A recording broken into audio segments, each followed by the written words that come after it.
what is budding? If you see the structure of budding, it is just like, for example, it is a parent bud.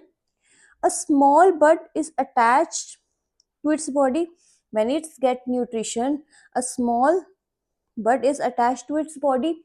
After few weeks, you can see that this small bud grows and multiply itself. ये जो small bud है, nutrition लेके खुद को grow करेगा, multiply करेगा, and that it detach from its parent body.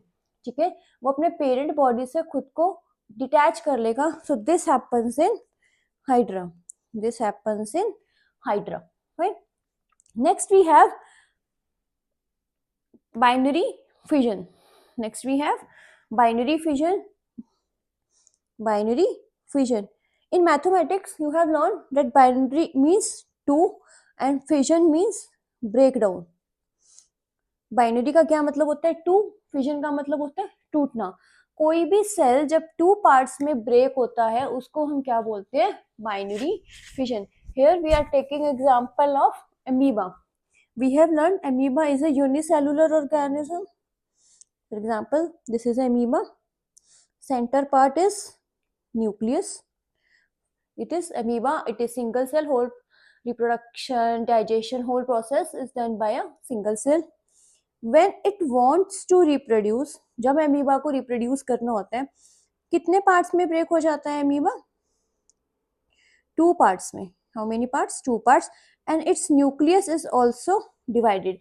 Amoeba 2 parts में break हो जाएगा, उसका nucleus भी क्या हो जाएगा? 2 parts में divide हो जाएगा, and 2 daughter cells are formed.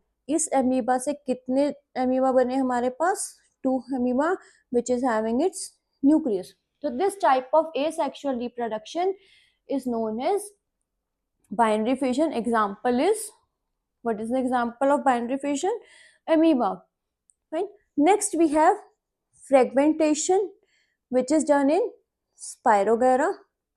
Now what do you mean by fragments? Fragments का मतलब क्या है? Parts. ठीक है? Spirogyra is having a structure like this. If we see Spirogyra in microscope, हमें Spirogyra कैसा दिखेगा? इस टाइप का दिखेगा. It is aquatic microorganism. For example, we break this Spirogyra into 3 fragments. हमने कितने fragments में इसको divide किया? 3 fragments. 1, 2, 3. Each fragment now grows individually. तीनों जो fragments हैं वो क्या होंगे? अब individual grow करेंगे. So one fragment, one Spirogyra reproduce